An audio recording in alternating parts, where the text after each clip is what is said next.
त्रिकोणमितीय अनुपात के बारे में पुनः हम चर्चा कर रहे हैं। त्रिकोणमिति क्या होता है, त्रिकोणमिति के बारे में हम जानेंगे। त्रिकोणमिति का अंग्रेजी नाम होता है ट्रिगोनोमेट्री।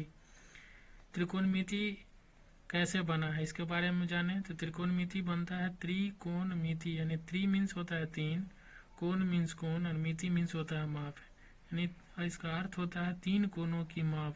यह त्रिभुज में होता है। त्रिकोणमेट्री, त्रिकोणमेट्री का जाने हम। ट्राई मीन्स तीन, गोनो मीन्स भुजा या कोण, मेट्रोन मीन्स होता है माप, अर्थ तीन भुजा या कोण के माप को त्रिकोणोमेट्री कहते हैं। परिभाषा, त्रिकोणमिति गणित की वह शाखा है जिसमें त्रिभुज की भुजाओं, कोणों की मापों तथा उससे संबंधित प्रश्नों का अध्ययन गणित के जिस शाखा में करते हैं त्रिकोणमिति कहलाता है। त्रिगोनोमेट्री दो ग्रीक शब्दों से मिलकर बना है। त्रिगोनन मीन्स त्रिभुज और मेट्रोन मीन्स माप। शाब्दिक अर्थ होता है त्रिभुज की माप। त्रिकोणमितीय अनुपात, ट्रिगोनोमेट्रिक रेशियो। साइन, साइन का पूर्ण रूप होता है SINE, साइन, इसका हिंदी होता है जया। कॉस का पूरा नाम होता है कोसाइन, इसका हिंदी होता है कॉजिया। टेन, टेन का हिंदी होता है टेंजेंट यानी ढाल। कॉट का कॉटजेंट, कॉट का कॉटजेंट होता है। सेक का सेकेंड होता है, कॉसेक का कॉसकेंट होता है। यहाँ कॉट टेन का उल्टा है कॉट, और कॉस का उल्टा सेक, और साइन का उल्टा होता है कॉसेक। अब हम पढ़ेंगे त्रिकोणमितीय अनुपात। सूत्र के अनुसार साइन थीटा होता है P/H के बराबर, जहाँ P होता है परपेंडिकुलर,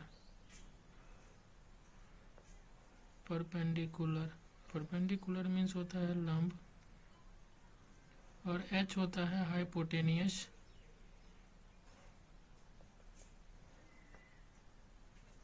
हाइपोटेनियस यानी कर्ण। कॉस थीटा B/H, B होता है बेस और H होता है हाइपोटेनियस यानी आधार बट्टे कर्ण। टेन थीटा होता है P/B यानी लंब बट्टे आधार। कॉट थीटा B/P यानी बेस बट्टे परपेंडिकुलर।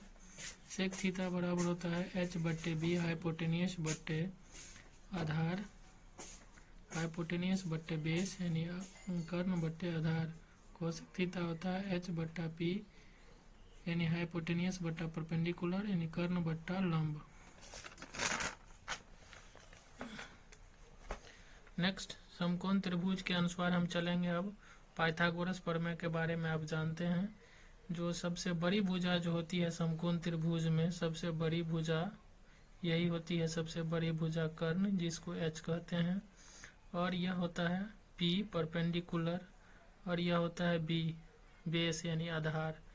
तो पाइथागोरस गणितज्ञ हैं, इन्होंने यह प्रमेय दिया है पाइथागोरस प्रमेय, जिसके अनुसार होता है कर्ण, आधार और लंब, यानी कर्ण का वर्ग जो होता है और लंब के वर्ग और आधार के वर्ग के योगफल के बराबर होते हैं। यही पाइथागोरस साहब ने कहा था। जो कर्ण का जो वर्ग होता है यानी त्रिभुज में सबसे बड़ी भुजा का जो वर्ग होगा दो छोटी भुजा के वर्ग के योग के बराबर होता है। अब इसके सूत्र के अनुसार हम चलेंगे तो कर्ण को H मानते हैं तो H² बराबर P² जोड़ B²। H बराबर इधर रूट ओवर हो जाएगा P² जोड़ B²। P² बराबर सूत्र अगर लगाएंगे तो H² माइनस B²। P बराबर सूत्र लगाएंगे तो root under H² minus B², और इसी प्रकार से B² बराबर होगा H² माइनस P²। अब अगर B हम लेते हैं तो B के अकॉर्डिंग क्या होगा, तो B बराबर स्क्वायर इस तरफ से उस तरफ जाएगा तो रूट में बदल जाएगा H² माइनस P²। अब चलें, नोट कुछ हम लोगों को ध्यान में रखना पड़ेगा, क्योंकि यह जो है सवाल बनाने में बहुत ज़्यादा महत्वपूर्ण, इसका महत्वपूर्ण योगदान होता है। साइन थीटा का व्युत्क्रम यानी उल्टा होता है कॉसेक थीटा। टेन थीटा का व्युत्क्रम होता है कॉट थीटा। कॉस थीटा का व्युत्क्रम यानी उल्टा होता है सेक थीटा। किसी भी न्यून कोण के लिए सभी त्रिकोणमितीय अनुपात सत्य है।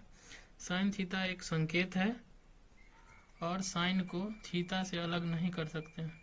कॉस थीटा में कॉस को थीटा से अलग नहीं रख सकते हैं। टेन थीटा में टेन और थीटा को अलग नहीं कर सकते हैं। इसी प्रकार कॉसेक कॉट सेक को क्रमशः कॉसेक कॉट सेक में थीटा से अलग करना उचित नहीं समझा जाता है। त्रिकोणमितीय अनुपात को टी रेशियो भी कहते हैं, जहाँ टी क्या है तो टी त्रिकोणमेट्री रेशियो, रेशियो मीन्स होता है अनुपात। अब कुछ एक चीज है जिसको कैसे लिखा जाता है इसको समझेंगे। जैसे साइन थीटा का होल स्क्वायर को सुविधा के लिए क्या लिखते हैं, तो साइन थीटा स्क्वायर को सुविधा के लिए साइन स्क्वायर थीटा भी लिख सकते हैं। अतः कुछ जैसे कॉस थीटा के होल स्क्वायर को कैसे लिखेंगे, तो कॉस थीटा के होल स्क्वायर को लिखेंगे cos square theta, tan theta के होल स्क्वायर को लिखेंगे tan square theta, cot theta के होल स्क्वायर को लिखेंगे cot square theta, sec theta के होल स्क्वायर को लिखेंगे sec square theta, cosec square theta को लिखेंगे कॉसेक स्क्वायर थीटा। इस प्रकार से यह सही माना जाता है। इसी प्रकार से हम सभी को लिख सकते हैं। आगे हम पुनः जो गणित का सवाल हल करेंगे उसमें इस सब पर चर्चा होगा। थैंक्स।